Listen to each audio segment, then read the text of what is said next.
At first glance, when you come to this area in Oklahoma, it is very beautiful, it's serene, but we have missing people that are never found. There are homicides that are never solved. There's lots of dark secrets that live here.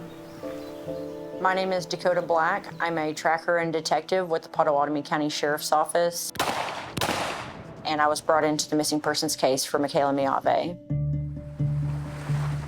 And as soon as we arrived on scene, we started tracking the area and trying to locate her. We had multiple deputies and detectives in the woods looking for her. We were searching every place that we could potentially think of to try to locate Michaela. There's something strange. She might be in there. She might be. She may not be alive.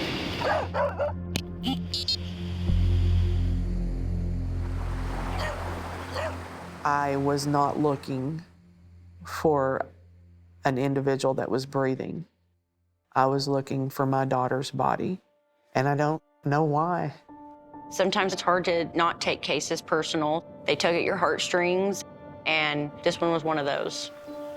What was it about this woman that fueled you this way? Just who she was. My sister Michaela is the strongest person I know, has the biggest heart, is the most caring, wants to take care of everyone and put everyone before herself. I love you. I love you most. I love you more.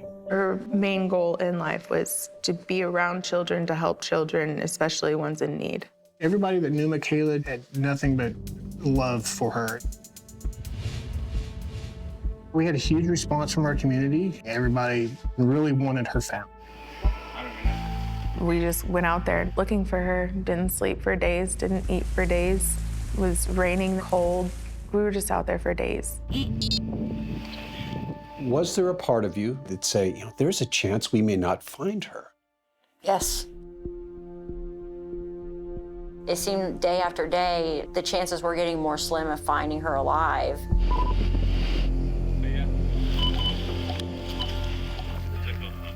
I just knew that she was gone. I can't imagine how scared she was. It's just sad. Sad that it ended the way it did. It didn't have to end this way. I was driven and I was not going to go home. I was not going to stop until this case was solved.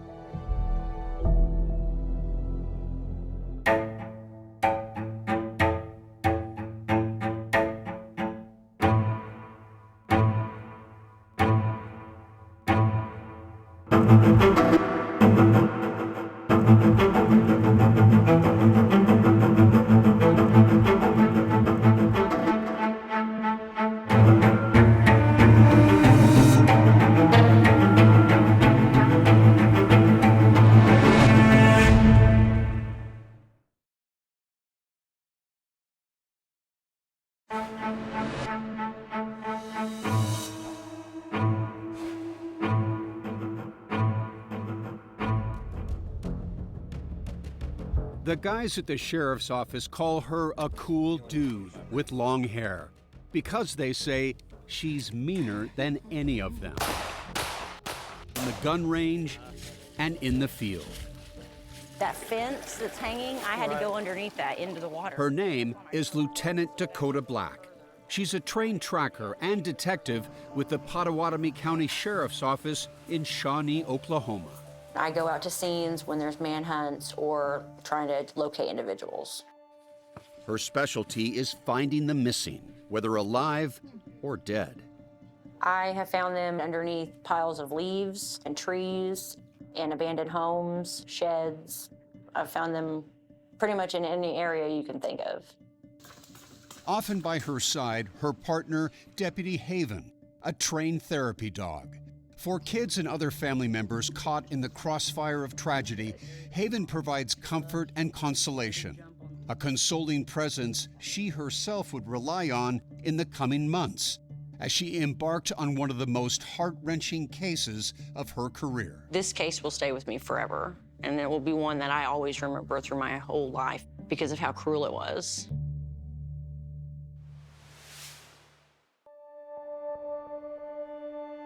The last thing we said to each other was, "I love you." Friday, September 15th, 2023, began like most days for Andrea Miave, with a 7 a.m. phone call from her best friend and younger sister, Michaela. I wish I would have known. I would have said so much more. I'm grateful for that. At least I said I love you. The next morning, Saturday the 16th, the phone rang as usual around 7 a.m. Only this time, it wasn't Michaela. It was Michaela's husband, Frank Byers. He's hysterical, crying, screaming, can barely understand what he's saying. And he says, Michaela didn't come home last night. He ended up telling me that Michaela went on a date the Friday night before with a bald man in a white truck. They left and she never came home last night. At the time, Michaela and Frank were headed for divorce, says Andrea. They were still living on the same 10-acre property in Macomb, Oklahoma, but in separate homes. So at first, Andrea wasn't worried. My first thought is, she's single. I hope she had fun. But Andrea's mood began to shift when her many calls to Michaela went to voicemail. By noon, I was worried. 1 o'clock, I was really worried. Their mother, Barbara Harper, was also anxious. Michaela was supposed to help out at the family restaurant that afternoon. But she didn't show and hadn't called, unheard of for Michaela. And the more I prayed about it, the more I realized that something serious had happened. Frank also reported Michaela missing to the Pottawatomie County Sheriff's Office that afternoon. My wife's been missing since late last night.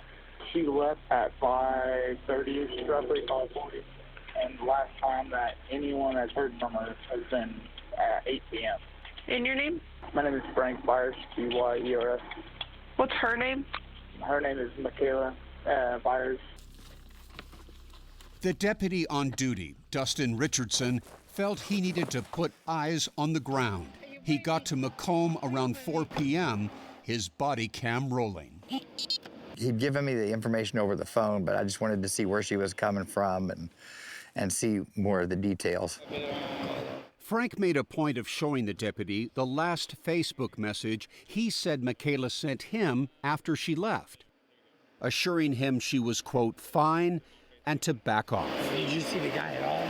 Then he told him the story about Michaela driving off with a bald man in a white truck. So I would probably say 6, maybe 6'1".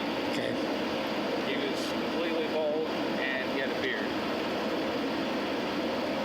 If I had to guess a weight, I don't know, maybe 200. Deputy Richardson then asked if he could see the house where Michaela was temporarily living. Can I go take a look around?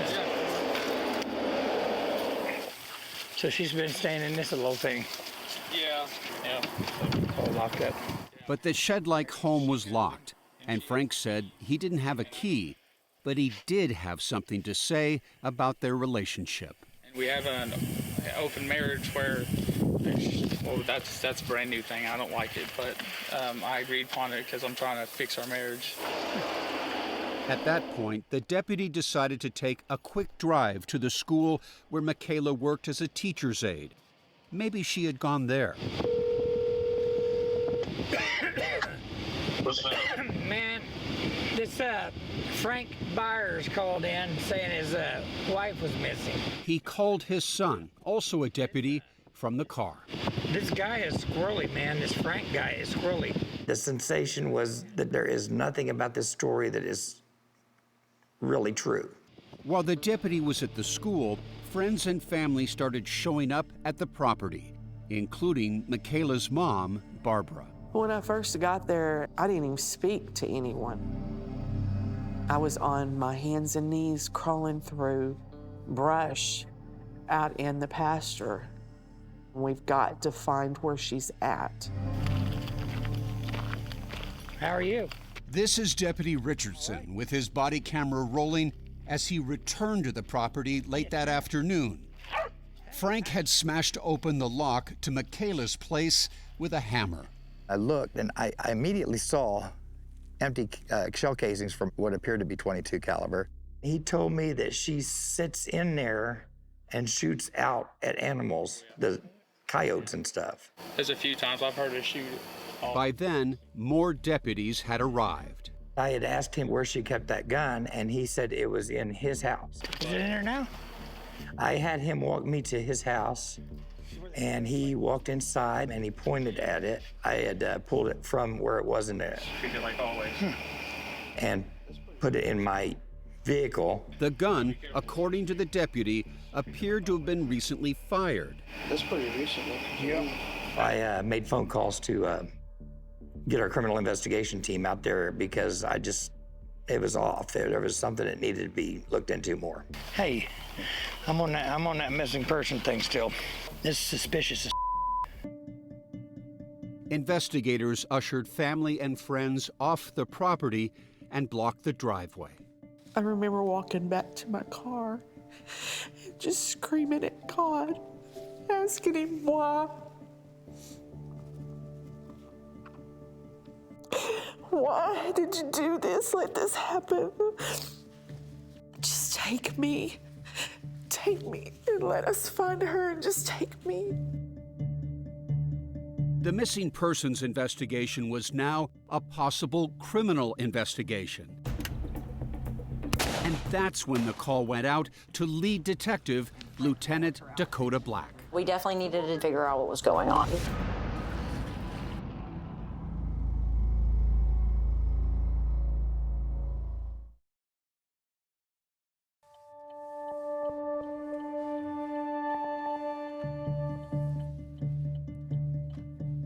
As soon as Lieutenant Dakota Black got the call that Michaela Mayavi was missing, she jumped in her vehicle and sped to Macomb. What was your immediate mission? To locate Michaela. We needed to locate her. We didn't know where she was. So it was 1366. Detective Black and her partner on the case, Detective Marcus May, now the undersheriff, put out a BOLO alert. Be on the lookout.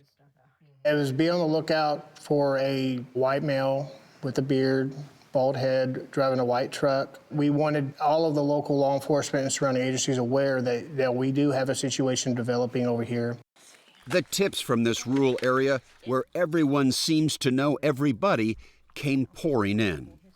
Every white pickup truck with tinted windows was getting called into the sheriff's office. None of the sightings panned out, but the search took on a life of its own. Flyers were posted everywhere. Social media ads were everywhere. Michaela Mayavi was beloved by everybody. They were demanding every resource possible to go find Michaela. And Dakota, this was a woman with enormous heart, right? Absolutely. She loved her family. She loved her friends. She loved children. Michaela fell in love with children when she herself was still a child. Her mom, Barbara, ran a daycare. We weren't just a daycare, we were the family. And she loved those kids, especially the babies. Sadly, Michaela was unable to have children of her own. But that didn't stop her. In her 20s, Michaela fostered and would eventually adopt these two kids, a brother and sister. She dropped what she was doing, went and took classes, got certified to make sure that she could give those kids a home. She did. Around that time, an old high school classmate named Frank Byers contacted her out of the blue through Facebook. Frank, who was divorced, had primary custody of 4 young daughters. Frank was telling her a story that the current girlfriend he was living with was abusing his 4 daughters. So my sister took him and all 4 girls in and just started basically taking care of them. She felt like the kids needed her, and she sure needed them. Probably the happiest I'd seen her in a long time with those girls. Frank and Michaela got married in 2022. They built their lives together in Macomb, population 24. It's just country. It's 100% country. The kids are 100% country. Michaela was going to college to get her teaching degree while working at the local elementary school. And she would stand up for the kids, and if she saw a child that was dirty or wasn't taken care of, she would take it to the principal, and bring awareness to it. I think that was her biggest thing in life, was to help little innocent kids that needed adult help. She always felt responsible to do that. Countywide, dozens of people turned out in the cold and pouring rain to slog through mud and tick-infested woods in search of their beloved teacher. But one person at the heart of this mystery conspicuously appeared not to search: Michaela's husband, Frank Byers. He never participated in a single search. He never volunteered to go out with any of the search parties to go out and try to find Michaela. And it wasn't like, oh my God, my wife is missing. He never seemed concerned about that. He seemed more concerned about himself. What were you noticing about Frank Byers? The lack of any human emotion. I mean, he did not seem scared. He just wanted to know what we knew. It didn't seem human at all. Investigators were already zeroing in on Frank. We strongly suspected Frank. 3 days after Michaela was reported missing, Frank Byers agreed to be questioned by Detective Black at the sheriff's office. The interview was audio only. At this time, I just want her found. The detective tried to win his trust by playing the good cop. Again, I couldn't imagine. I mean, it's hard not knowing, And when everybody's pointing a finger at you, I'm sure it doesn't make it any better. Yeah. I feel like I gotta defend myself and tell everyone that no, this is what happened, this is the truth. She pressed him, but not enough to make him stop talking. Did you ask her about the date before she left? I did, and she told me it was none of my business. Same thing as if I went on a date, it's none of her business. Okay, so she never said a name or anything? No, how she met him, how she knew him? No. After answering questions for 2.5 hours, Detective Black let him go home. The search for Michaela continued. Barbara remembers crawling through brush, wearing snake protectors, when she says she had a premonition. I heard Michaela tell me, "Mama, I'm in a tin horn." And I said, "Oh my God, she just told me she's in a tin horn." Barbara frantically started looking for tin horns, pipes or culverts used to divert water under roads. But there was no sign of Michaela. Then came the call to 911 on day 5 that would prove her mother's intuition was right. Ma'am, I don't know exactly where I'm at, but I'm on Hamilton Road. I was searching with my friend for my cousin that's missing, Michaela Miade, and I think that we just found her.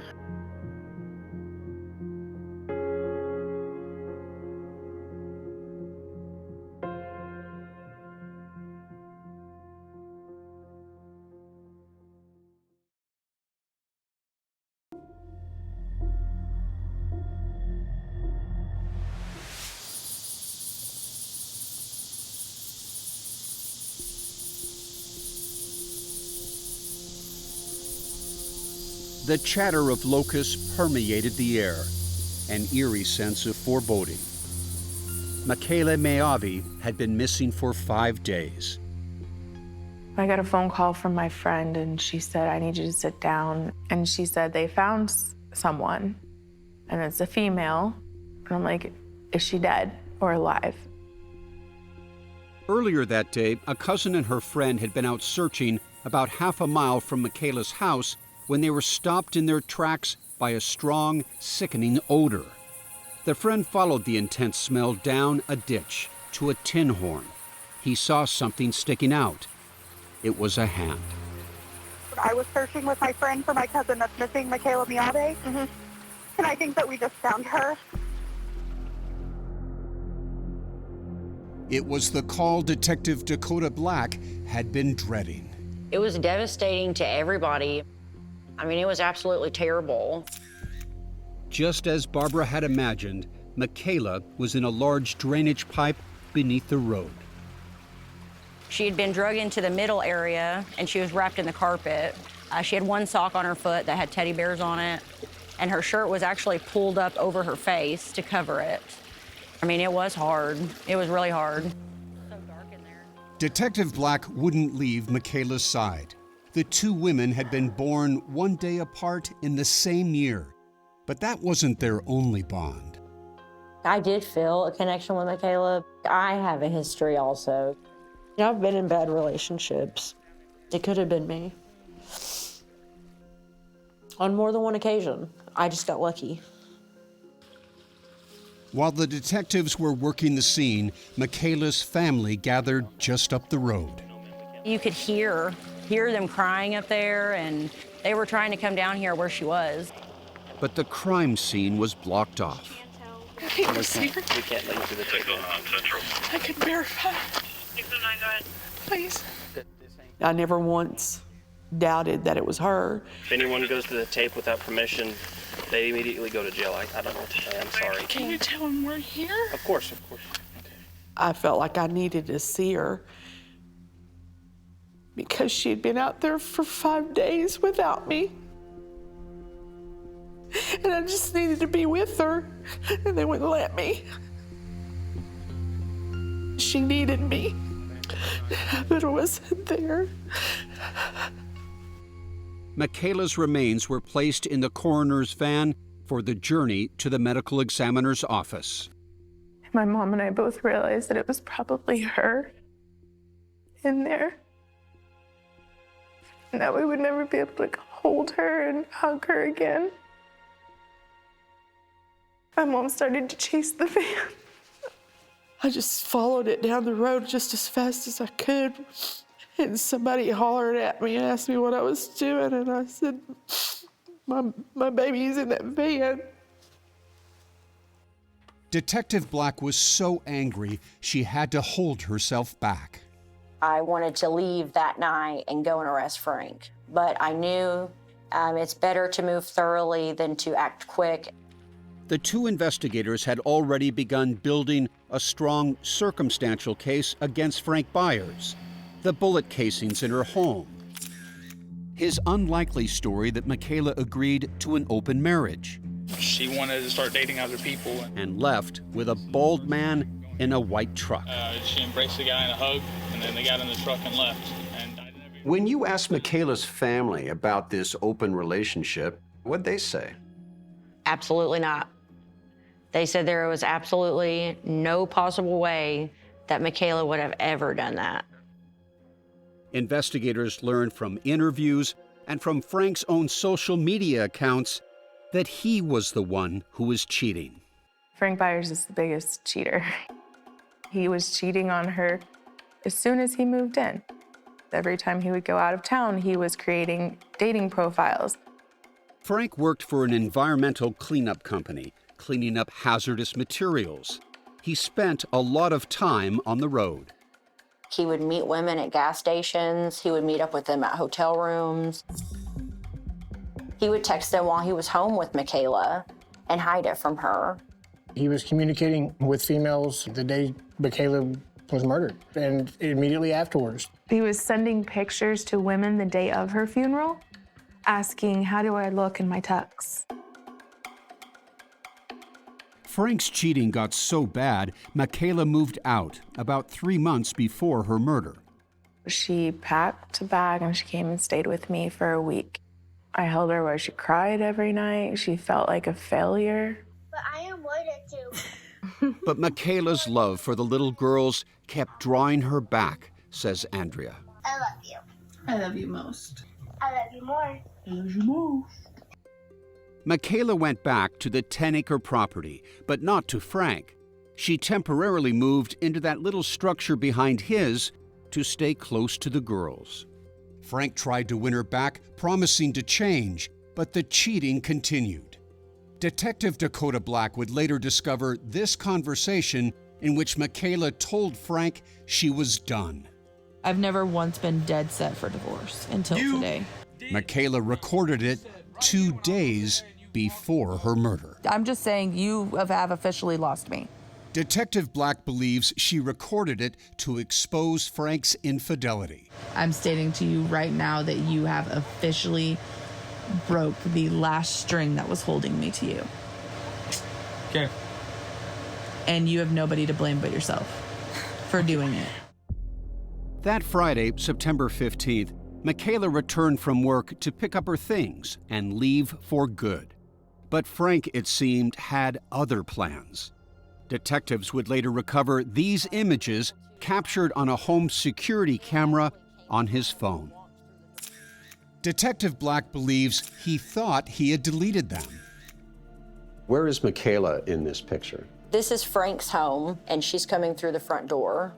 Michaela stayed for 14 minutes. The detective believes they were arguing. Here's Michaela again. She's leaving. This is the last picture of the series. Frank standing at the door of his home. And what do you believe happened after this last photograph was taken? I think this is when he exited his home and went to her home and killed her. I think this is when he killed Michaela, within minutes. Michaela was shot in the head. Michaela had a gunshot wound right here in the front. She had one on the left side, and then she had a graze wound on the same side. The last image she may have seen on this earth was her own husband holding a rifle, and then the shot fired. Yes.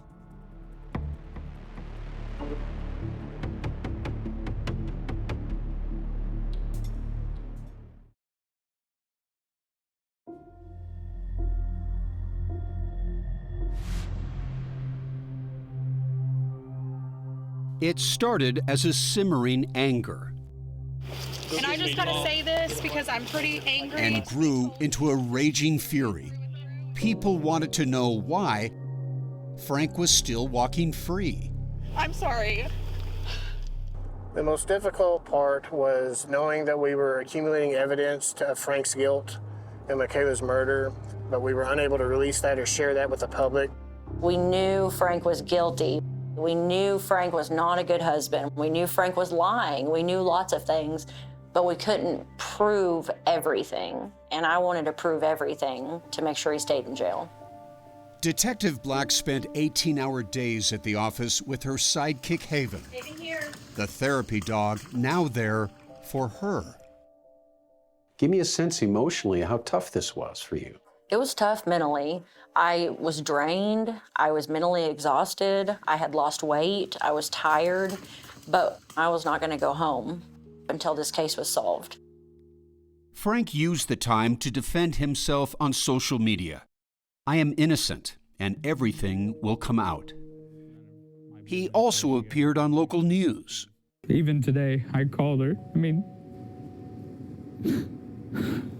I know she's not here, but it's just the fact that I have her number still, and her phone's still on somewheres, and it would have been nice to hear her voice. Many in the community tuned in to watch Frank Byers' interview, including Lieutenant Dakota Black. Did it make you angry? It did make me angry. It was sickening to see that a beautiful woman was gone from the world, and that while he's on TV professing his innocence, he's still in communication with other women, trying to have intimate relationships with them. Detective Black tracked down scores of these women.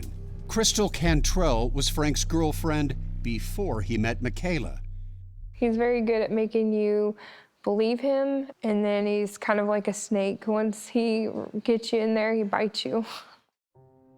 Detective Black learned Frank wooed Crystal the same way he wooed Michaela, with a false story that his daughters were being mistreated by his current girlfriend. And like Michaela, Crystal had a soft heart. I love kids. You know, I have kids of my own, so I just felt really bad for them.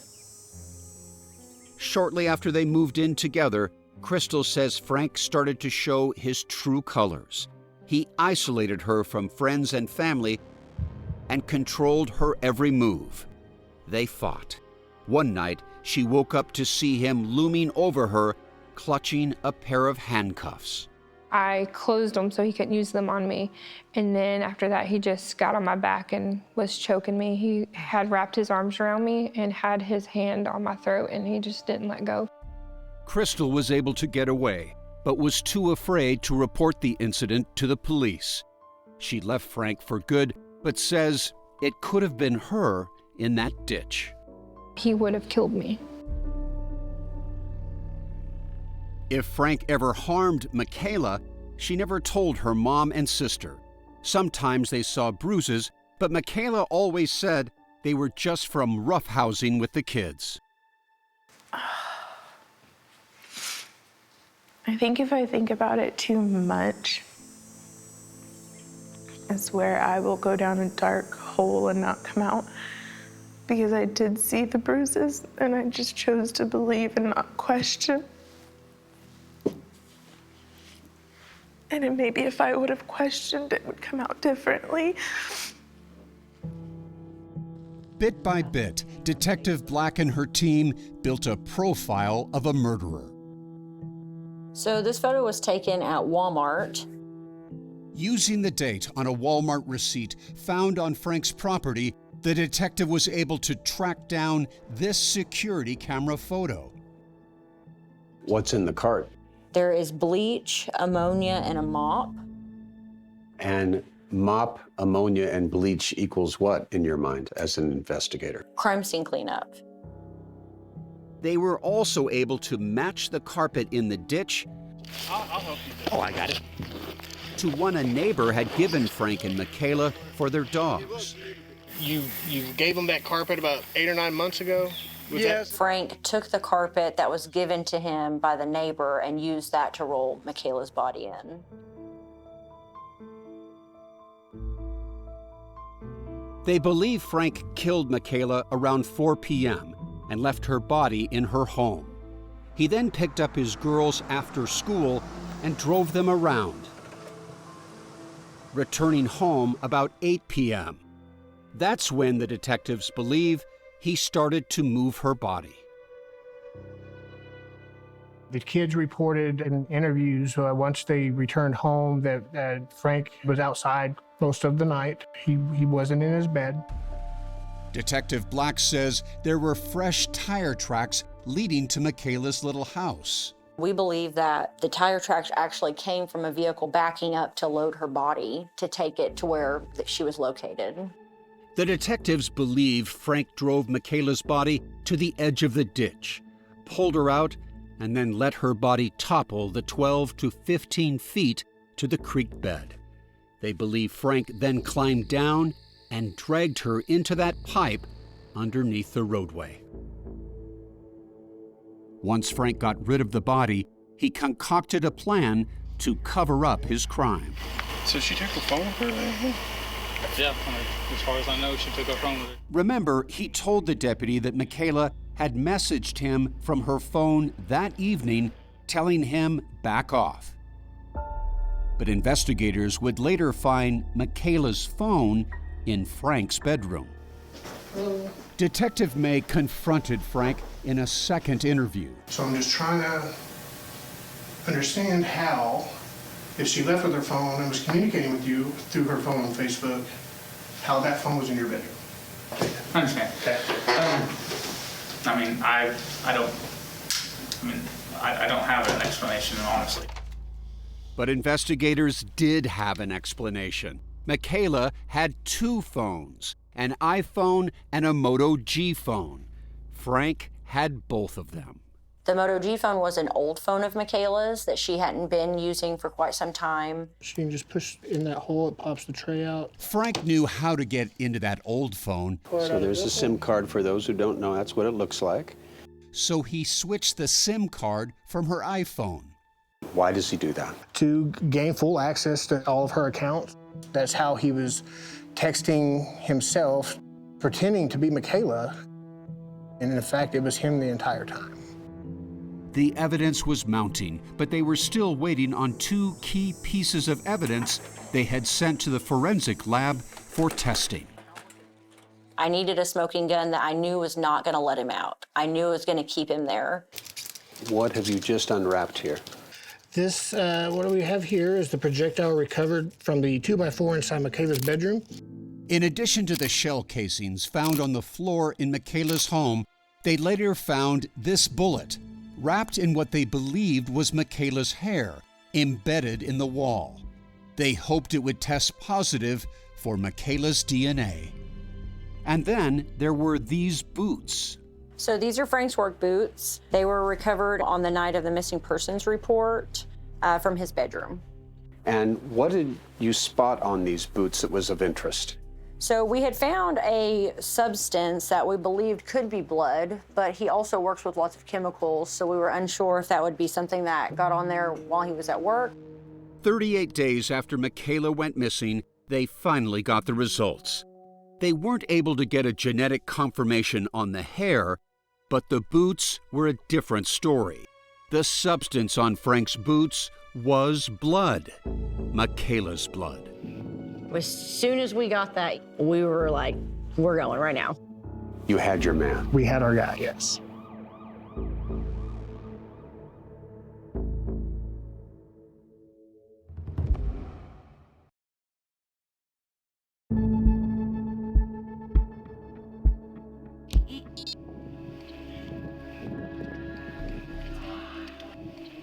We were waiting for that arrest.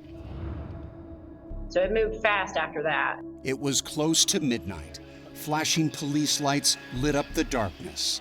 38 days after Michaela was reported missing, Detective Black, Deputy Richardson, and a special ops team moved in to arrest Frank Byers. I got with the SWAT team, organized the takedown, and went in and got him. Just confirm that we have the main suspect. He's in custody and you are under arrest.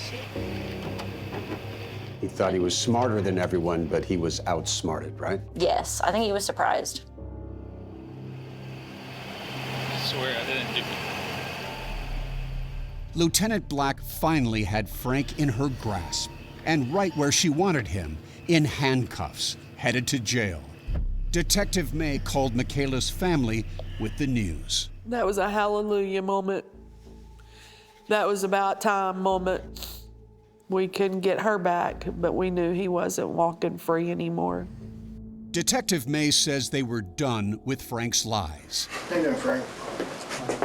And they confronted him with the hard evidence they'd taken weeks to gather. Now's the opportunity to let us know what happened. I didn't do it. I mean, why was there blood on your boots? I mean, I can't answer. I mean, I don't know. I mean, honestly. Frank Byers was charged with first-degree murder. The DA was seeking the death penalty, but the defense requested a deal to save his life. 15 months after Byers' arrest, he agreed to plead guilty and serve life without parole. Michaela's mom was bitterly disappointed. I feel that the plea deal was a cop-out. The moment, the second that she took her last breath, he chose that. And he got to choose what he got for punishment too. And that's not okay. It's not okay. The plea deal isn't the only thing upsetting Barbara. She doesn't think Frank acted alone. You're absolutely convinced that Frank had somebody help him. I'll go to my grave believing that. I think he had to have had an accomplice. I don't think that he could have moved her body on his own at all. Physically, he could not have done it. No, I don't believe so. I think we all agree that it would absolutely be difficult to move her, but people are scared they can do amazing things. What they're saying is not unreasonable. If the evidence is presented to us one day that suggests that, we will take it and we'll run with it to its fullest extent.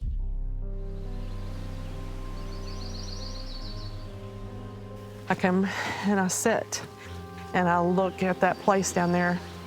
I went down and hung all kinds of crosses and different things. He didn't just take from us, he took from his own children. Someone that loved them, that put them first. It didn't have to end this way. He could have let her leave, but he didn't. There's cold justice for Michaela. For Detective Dakota Black, Tracker, her painful work continues. Michaela would want her life to mean something. Barbara is starting Michaela's Purple Butterfly Foundation to fight against domestic violence. That was her goal, her mission in life, was when you see someone in need, help them. When I think of Michaela, I think of sunflowers. I think of joy. She would love that, though. You know she would, with all those sunflowers. I sure miss her smile, her laugh. Oh, that laugh was something else. She was my best friend. I strived for her to be proud of me because I looked up to her even though she was the little sister. I still lay in bed and talk to her like she's still right there. I feel like she's watching over us every day.